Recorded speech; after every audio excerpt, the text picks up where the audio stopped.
আসসালামু আলাইকুম ভিউয়ার্স, আপনাদের জন্য আরেকটি গুরুত্বপূর্ণ কন্টেন্ট নিয়ে আমরা দাঁড়িয়েছি।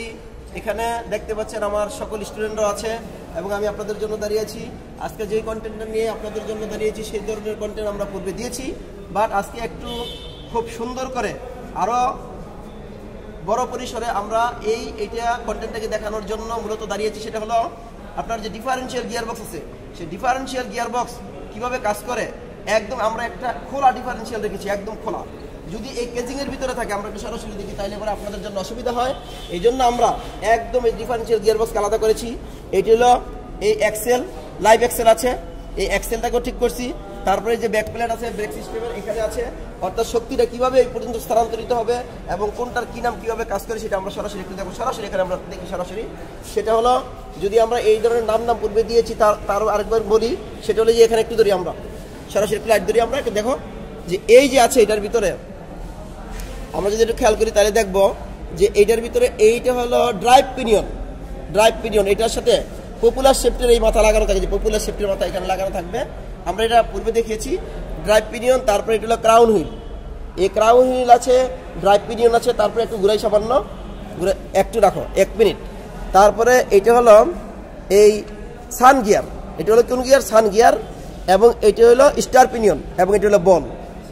যখনই গাড়ি একদম বাম দিকে ঘুরবে তখন এই বলটা এই গিয়ারটাকে অর্থাৎ সান গিয়ারটাকে যখন চাপ প্রয়োগ করবে তখন কিন্তু বাম দিকে আস্তে করে ঘুরে আসবে।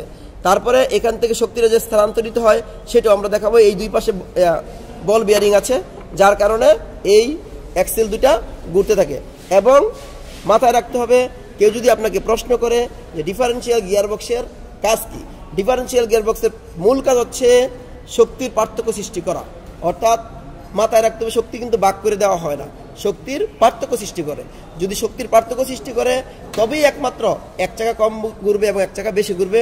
এখন আমরা সরাসরি আপনাদের দেখাই যে এই যে আমাদের যে ডিফারেন্সিয়াল গিয়ারবক্সটা আছে সেই ডিফারেন্সিয়াল গিয়ারবক্সের কীভাবে মূলত কাজ করে এটা সরাসরি আমরা একটু দেখাই। আমরা একটু ঘুরাই থাকি। এই যে এক্সেল আছে, এক্সেলটা ঘুরতে আছে, একটু দেখেন। আমরা এক্সেল থেকে শুরু করি।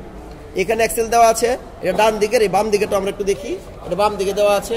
যখন চাকা যখন ঘুরবে তখন কাজটা এইভাবে করবে। এই যে দেখি আমরা একটু কাজটা এইভাবে করবো, একটু জোরে ঘুরাই দেখো। এই যে এখান থেকে শুরু করি আমরা, তারপরে এদিকে আসি। মোটামুটি এইটুক জিনিস যদি আমরা বারবার দেখি তাহলে পরে ডিফারেন্সিয়াল গিয়ারবক্স কিভাবে কাজ করবে সেটা মূলত আমরা ভালোভাবে বুঝতে পারবো বলে মনে করি।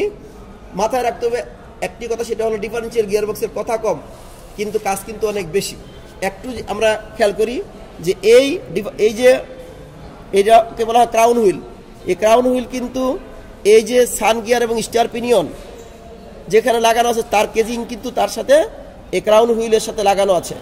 অর্থাৎ কার্যপ্রণালী আমি একটু বলে দিচ্ছি। লাগানো থাকার কারণে যখন ড্রাইভ পিনিয়ন ঘুরবে, ড্রাইভ পিনিয়ন ঘুরার সাথে সাথে কিন্তু আমাদের এই জিনিসটা ঘুরবে। অর্থাৎ প্রথমে কিন্তু ড্রাইভ পিনিয়নে, এটা ধরো ড্রাইভ পিনিয়নে ঘুরাবে একটু আলগাই আমরা। এই যে যখন এটা ঘুরবে, এটা একটু ঘুরাও, এটা ঘুরাইও না, এটা ঘুরাও।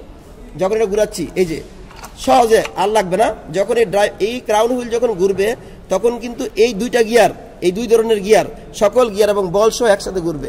ঘুরার কারণে কিন্তু অর্থাৎ যখন ড্রাইভ পিনিয়ন ঘুরলে পরে সব গিয়ার ঘুরে, ফলে কি হয় শক্তি সহজে স্থানান্তরিত হয়।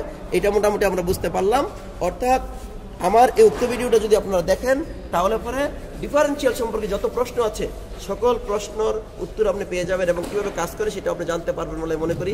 তবে আশা করব বারবার এই ভিডিওটা দেখার জন্য দেখলে পরে ডিফারেন্সিয়াল গিয়ারবক্সের যে শক্তির পার্থক্য সৃষ্টি করে সেটা সম্পর্কে আমরা ভালোভাবে বুঝতে পারবো বলে মনে করি। ধন্যবাদ সবাইকে।